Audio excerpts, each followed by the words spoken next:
Vamos a estar entonces viendo Marcos capítulo 1, desde el versículo 14 hasta el versículo 15 solamente.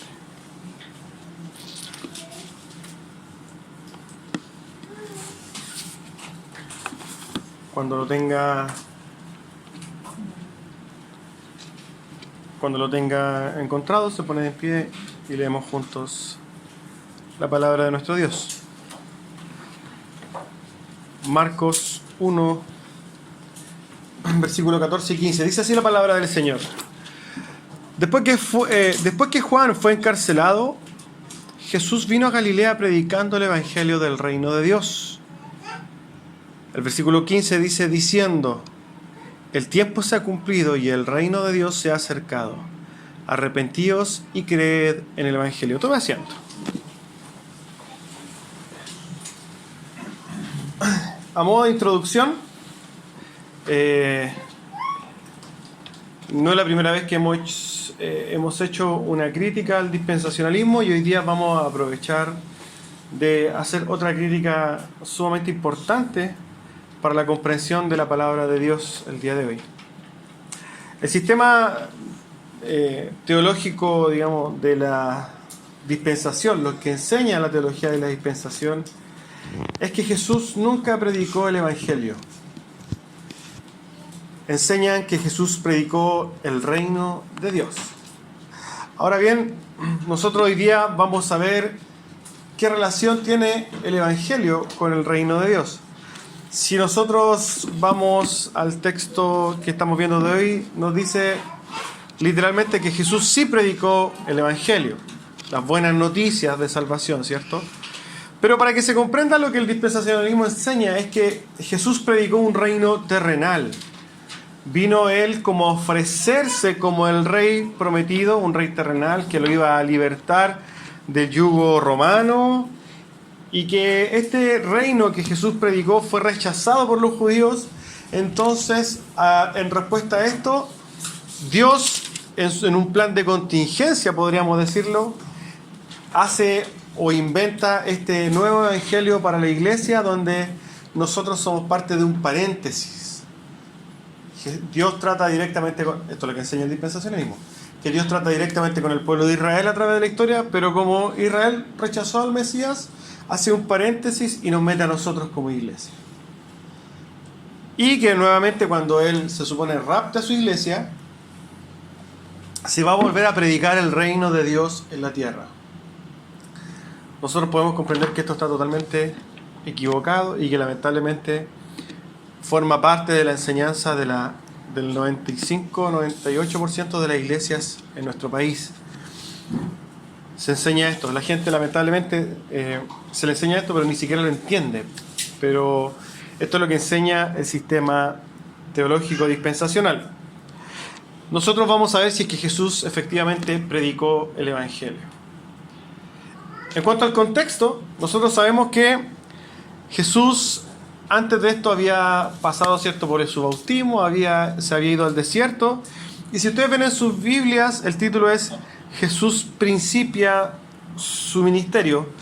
Yo prefiero decir en este título de este sermón es Jesús predica el evangelio. Si ustedes tuviéramos que ponerle un título a este sermón, sería Jesús predica el evangelio.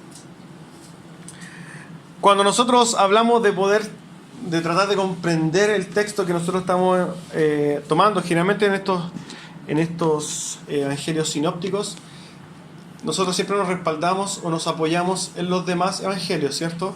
Pero en este caso en particular, Mateo no nos dice mucho respecto a lo que nosotros podríamos, o de alguna forma lo que queremos entender. Mateo se va un poco a respaldar esto que está haciendo Jesús con versículos del Antiguo Testamento y cumpliendo profecías, pero no ataca el punto específico de lo que está haciendo Cristo, que es comenzar un ministerio donde Él empieza a predicar las buenas nuevas.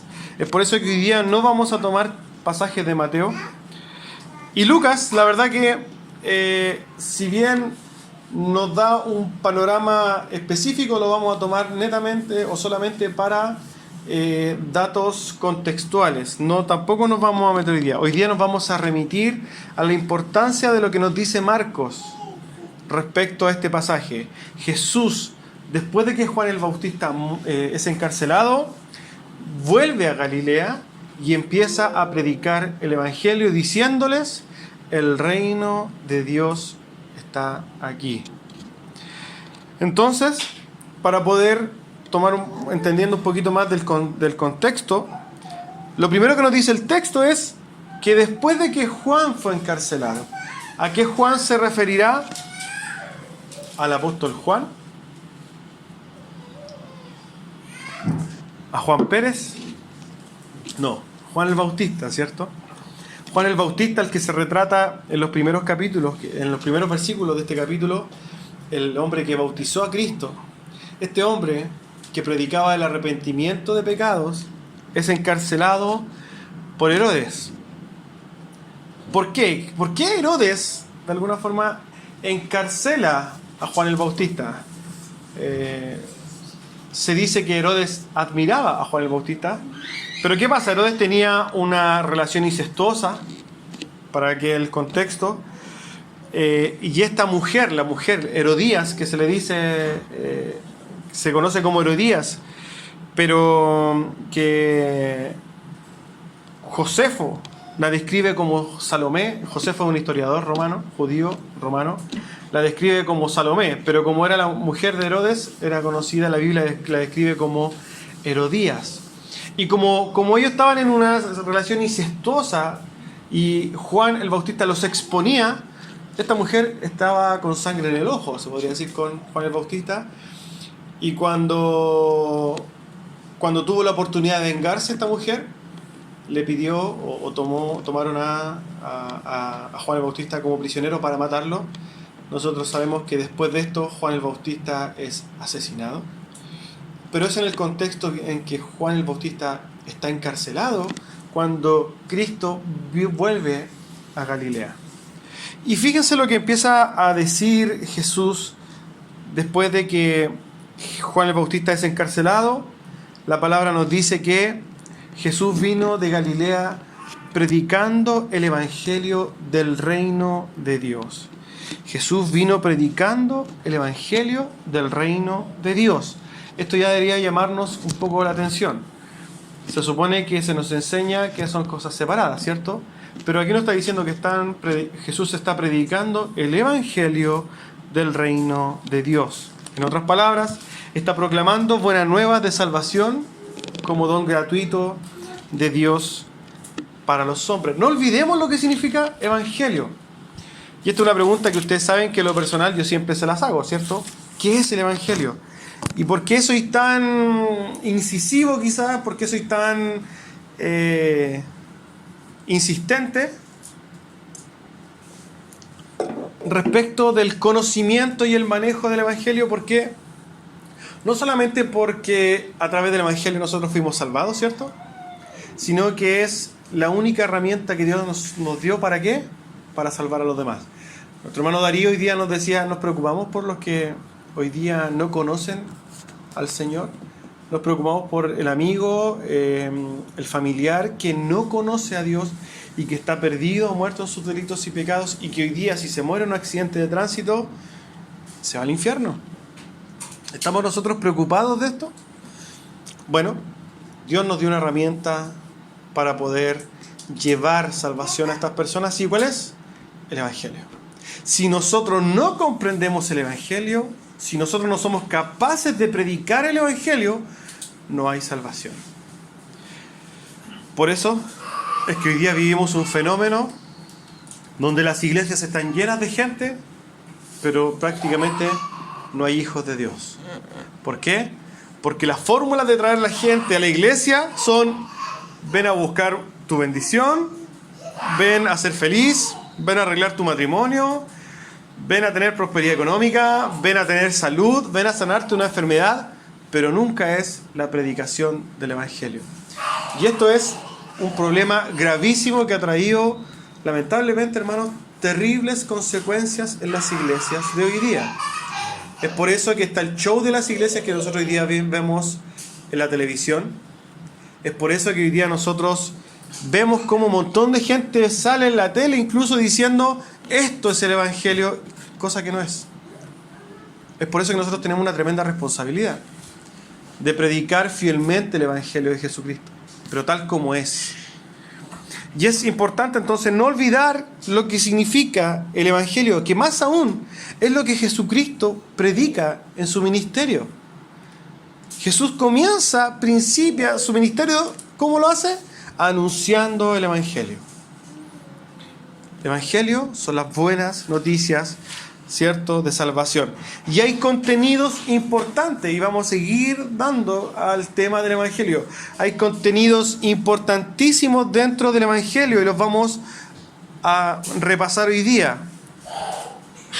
Yo lo enumeré de esta forma. Cuando ustedes van a estudiar el Evangelio profundamente se van a dar cuenta que hay muchos más matices, hay muchas más cosas que nosotros podíamos ver. Pero lo primero que podemos ver es que todo hombre es pecador. Romanos 3:23 dice, por cuanto todos pecaron, están todos destituidos de la gloria de Dios. Eso es lo primero que hoy día podríamos comprender cuando hablamos de los contenidos del Evangelio. Todo hombre ha pecado contra Dios. Lo segundo es que en la justicia de Dios alguien tiene que pagar ese pecado. En la justicia santa y perfecta de Dios siempre tiene que haber alguien que pague ese pecado. Romanos 8:3. Porque lo que era imposible para la ley, por cuanto era débil por la carne, Dios, enviando a su Hijo en semejanza de carne de pecado y a causa del pecado, condenó al pecado en la carne.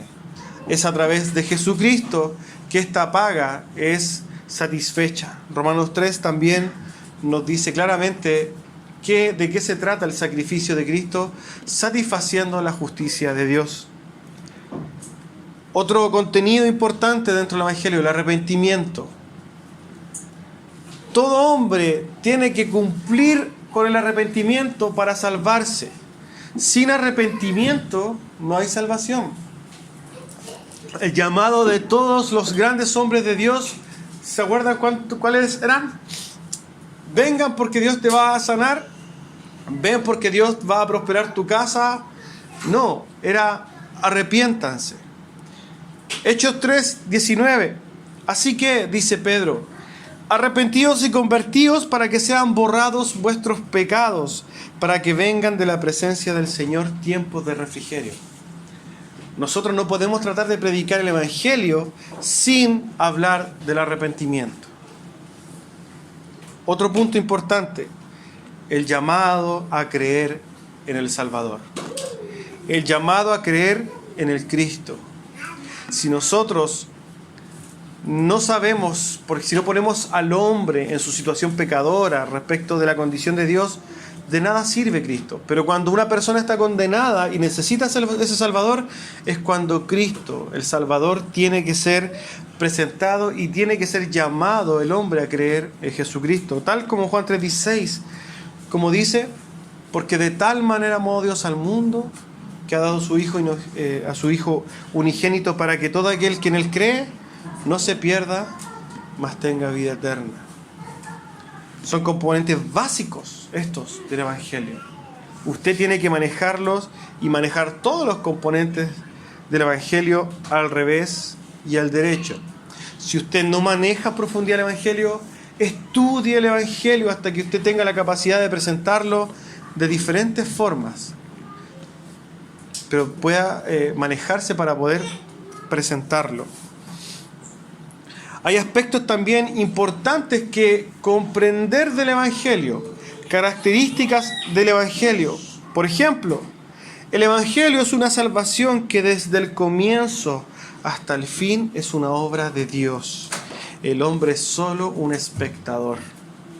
Efesios 2:8-9 nos dice: porque por gracia sois salvos por medio de la fe, y esto no es de vosotros, pues es don de Dios para salvación. No por obras, no hay nada que el hombre pueda hacer, ni siquiera creer, porque el creer es una obra.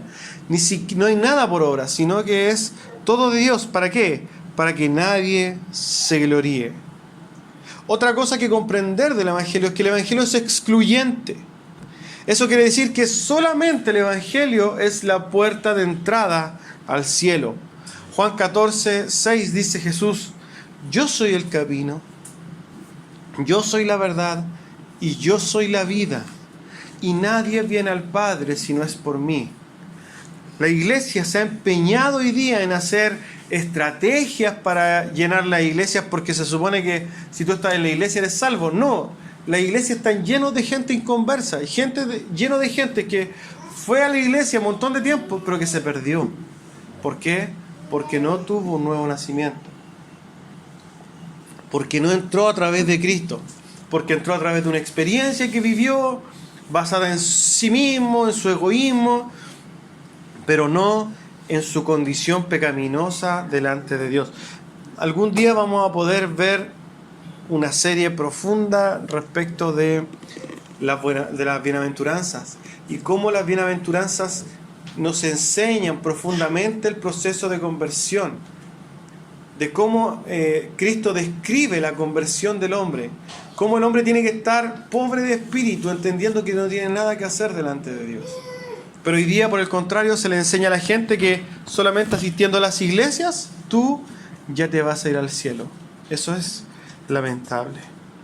Y otro aspecto importante del Evangelio es que el Evangelio de Jesucristo muestra el amor de Dios para con los hombres. Romanos 8:32 nos dice: el que no escatimó ni a su propio Hijo, sino que lo entregó por todos nosotros, ¿cómo no nos dará también con Él todas las cosas? Estos son aspectos importantes del Evangelio. Hoy día estamos haciendo este análisis totalmente breve del Evangelio, totalmente superficial, y es función nuestra hoy día, de cada uno de nosotros, poder en nuestros estudios personales comprender en profundidad el Evangelio. No desperdicie su tiempo viendo videos. ¿Cuál es la nueva plataforma que hoy día hay? TikTok, no sé. TikTok. No desperdicie su tiempo en eso. Aléjese un poco del Facebook, sálguese de Instagram, que es pura vanidad. Empiece a estudiar la palabra, hermano. Bueno, volviendo a esto, volviendo al texto. El versículo 15 nos dice que Jesús estaba diciendo: el tiempo se ha cumplido. El tiempo se ha cumplido y el reino de Dios se ha acercado. Arrepentíos y creed en el Evangelio. Fíjense que está hablando de lo mismo. Está recalcando esta necesidad de arrepentirse y de creer en este Evangelio precioso. Ahora, ¿por qué Jesús había dicho que el tiempo se había cumplido? Cuando nosotros tratamos de profundizar en lo que está diciendo esto, podríamos irnos al texto griego, donde la palabra utilizada es kairos. Y la palabra kairos habla no de un tiempo cronológico, porque el griego es cronos en cuanto a tiempo, sino que habla de kairos, diciendo que este es como el ambiente, es el clima perfecto. En otras palabras, Jesús estaba diciendo: se dieron todas las cosas en este momento. ¿Para qué? Para que este tiempo, el que se ha cumplido, para que el reino de Dios sea puesto en la tierra. ¿Qué cosas se habían dado? ¿Cuál era el clima que ya se había cumplido? Gálatas 4. Pero cuando vino el cumplimiento del tiempo, Dios envió a su Hijo nacido de mujer y nacido bajo la ley, para que redimiese a los que estaban bajo la ley, a fin de que recibiésemos adopción. Analicemos esto. Jesús nació bajo la ley, estaba en un tiempo determinado, en un ambiente determinado. Jesús había venido y había sido bautizado. Si nosotros tratáramos de ver cuáles eran las cosas que complementaban este ambiente para que Cristo viniera a presentar el evangelio, su evangelio, el establecimiento del reino, de su reino, nos vamos a dar cuenta que era el momento perfecto, era el clima perfecto, era el ambiente perfecto, era el ambiente que se había cumplido, era la oportunidad predeterminada por Dios. Todos los factores se habían acomodado. ¿Para qué? Para que Cristo empezara a decir hoy día: el reino de Dios está aquí. Era el tiempo apropiado y favorable. La hora entonces para este cumplimiento ya había llegado. ¿Pero para qué momento? No lo voy a invitar, quiero que escuche con atención lo que dice Isaías 9. Mas no habrá siempre oscuridad para la que hasta ahora, para la que está ahora en angustia. Mas no habrá siempre oscuridad para la que está ahora en angustia. Tal como la aflicción que le vino en el tiempo que livianamente tocaron la primera vez a la tierra de Zabulón y a la tierra de Neftalí, pues al fin llenará de gloria el camino del mar de aquel lado del Jordán en Galilea de los gentiles. Había una promesa dada por Isaías donde decía que ya el mal, el momento terrible, el momento, digamos, quizás de angustia porque el Salvador no venía, iba a llegar un momento en que eso iba a terminar. ¿Por qué? Porque el Mesías iba a llegar. Y aquí vamos a ocupar un poquito Lucas, porque Lucas nos lleva a este contexto y une esto con un pasaje ultra importante, y es cuando Jesús, en Lucas 4, se va predicando en las sinagogas, y lo voy a invitar a abrir entonces Lucas 4:18, porque tiene que ver con lo mismo. Tiene que ver cómo Jesús está diciendo, este es el momento. Y en el pasaje de Lucas es un momento que refleja un antes y un después en el Evangelio o en el caminar de Cristo en la tierra.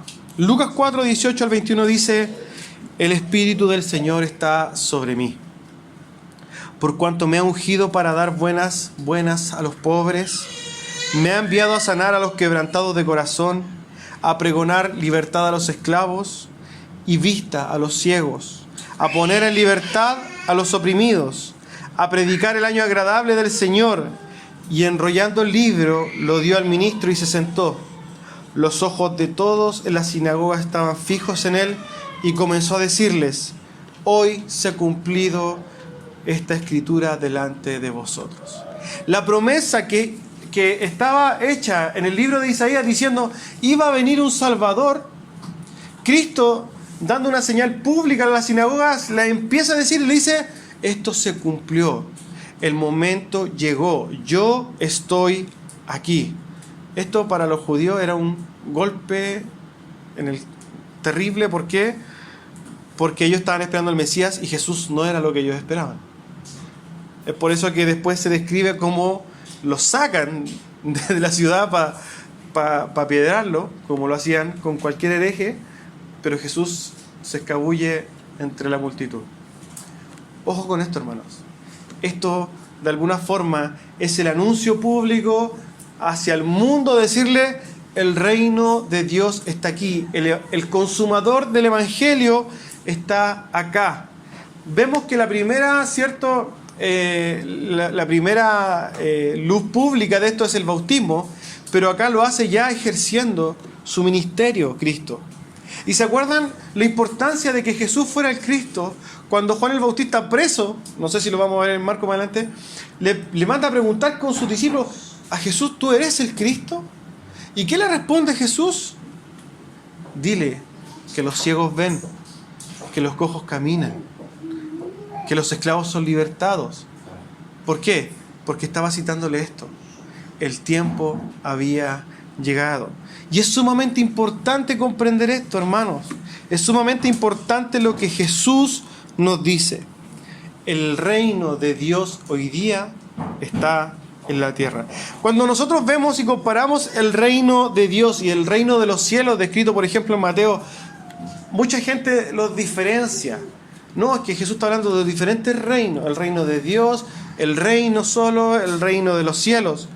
¿Hay alguna diferencia entre estos reinos? Vamos a explicar lo que es el reino de Dios. En su connotación más amplia, las expresiones reino de Dios, reino de los cielos o simplemente reino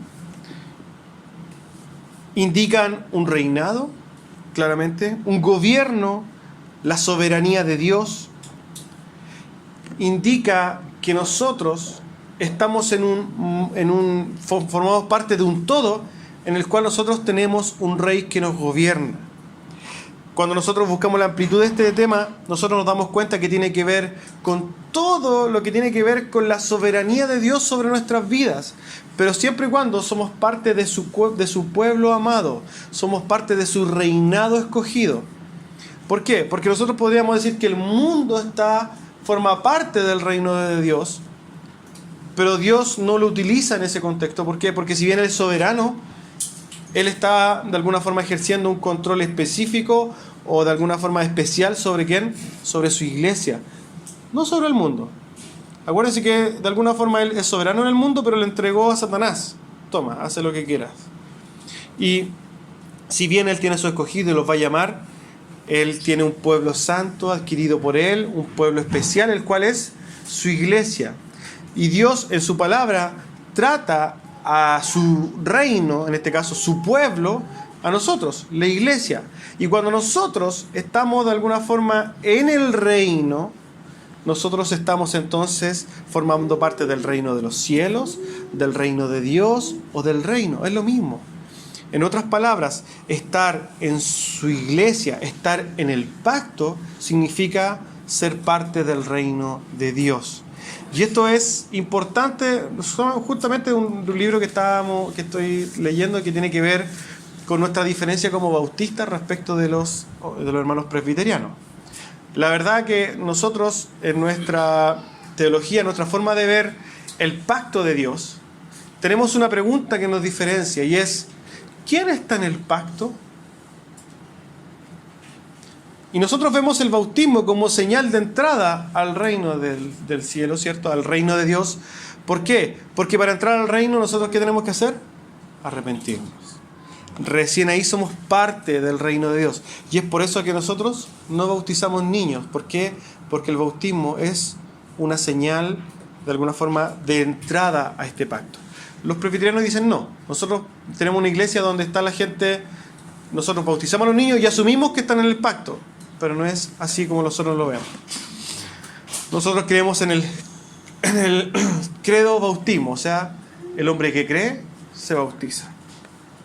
Bueno, fíjese que vamos a hablar de algunos aspectos de estos 4 conceptos de reino. Por ejemplo, el reino, gobierno o soberanía de Dios muestra un significado cuando nosotros lo vemos en el Padre Nuestro. ¿Qué está diciendo Jesús en el Padre Nuestro cuando dice: venga a nosotros tu reino? Ahí se utiliza la palabra reino. Y ahí se está utilizando en un contexto de que se haga hecha su voluntad en nuestras vidas, su soberana voluntad en nuestras vidas. Ahora, si nosotros analizamos el contexto completo del Padre Nuestro, parte diciendo Padre Nuestro. Y no cualquiera le puede decir Padre a Dios. Para decirle Padre a Dios, primero usted tiene que ser un hijo. Por ejemplo, también habla en Marcos 10, que es más fácil para un camello pasar por el anillo, por el hoyito de una aguja, que un rico entre al reino de los cielos, ¿cierto? Lo dice. Y está hablando del reino de los cielos. ¿A qué se referirá con esto? Está hablando de una connotación de salvación, de las personas salvas. Es más fácil que un camello pase por el hoyito de una aguja que un rico se haga salvo. Pero esto hay que entenderlo en su contexto. No es que por ser rico nadie entra al cielo. Porque cuando nosotros vemos después ese pasaje dice, bueno, ¿y quién puede ser salvo? Y Jesús le dice, para el hombre es imposible.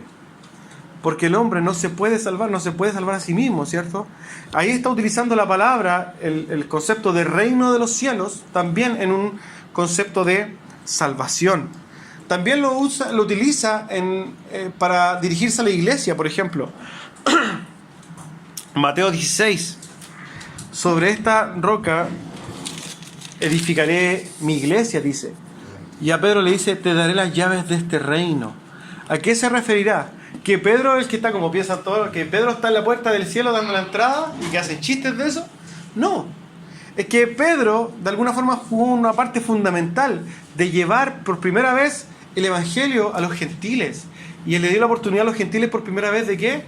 De ser parte de este reino, de su iglesia.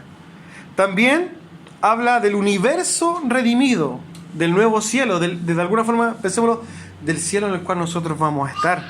Y esto lo hace en Mateo 25:34, cuando dice: heredad el reino preparado para vosotros.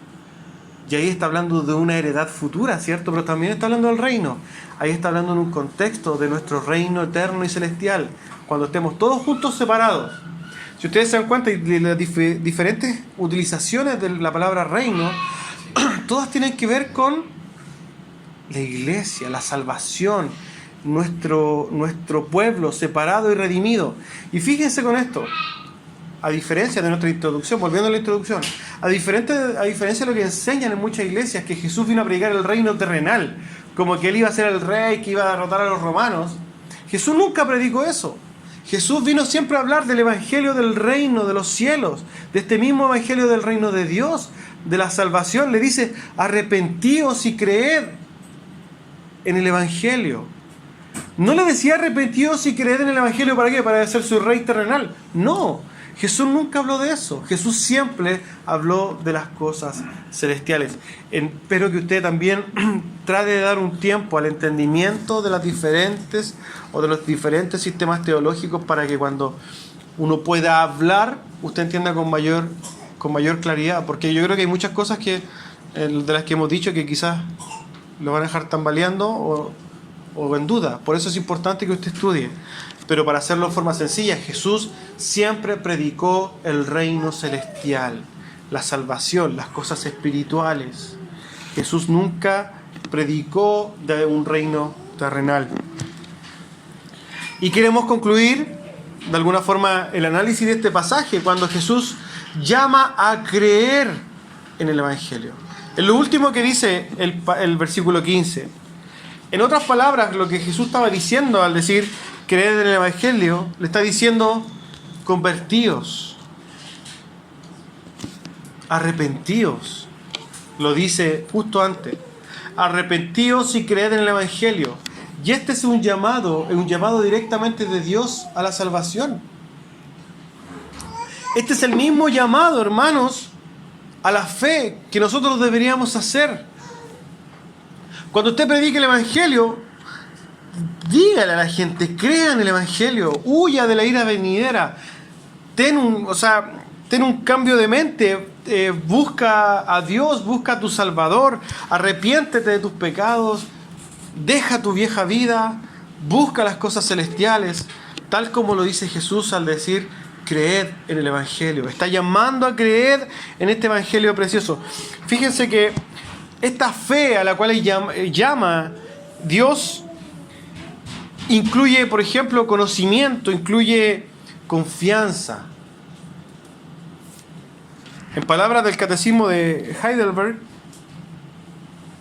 hablando de esto, dice: la verdadera fe no es solo conocimiento indefectible, por el cual tengo por cierto todo lo que el Señor nos ha revelado en su palabra, sino también una verdadera confianza que el Espíritu Santo infunde en mi corazón por el Evangelio, dándome la seguridad de que no solo a otros, sino que a mí también Dios mismo me la da.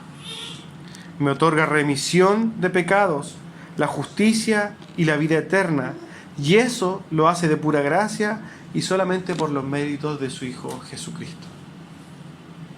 Estas son palabras del Catecismo de Heidelberg, que es un catecismo reformado también, y que hablando de la fe muestra cómo esta fe profunda, preciosa, la cual es dada por Cristo y a la cual nos llama Cristo a través del Evangelio, debe cambiar nuestro corazón, debe cambiar nuestra forma de ver, debe generar en nosotros una confianza en Dios profunda, debe generar una metanoia, y entendemos que esto lo hace solamente porque Dios tiene gracia para con sus hijos.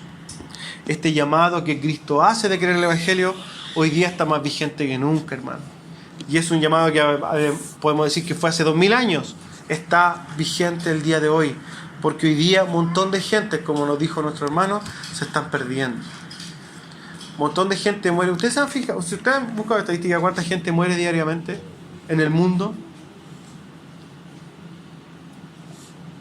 No las busque porque se va a aterrar. Se va a aterrar de cuánta gente se pierde diariamente. ¿Cuánta gente muere solamente en Chile? Diariamente.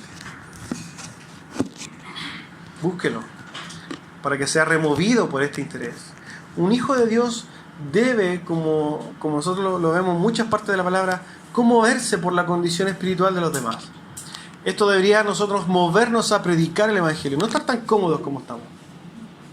Debería movernos a predicar el Evangelio. El año favorable del que Cristo habla, cuando Él dice aquí estoy, hermanos, es una oportunidad para ser salvados. Debemos predicar este Evangelio precioso, hermanos. El mismo Evangelio que Cristo llamó a creer.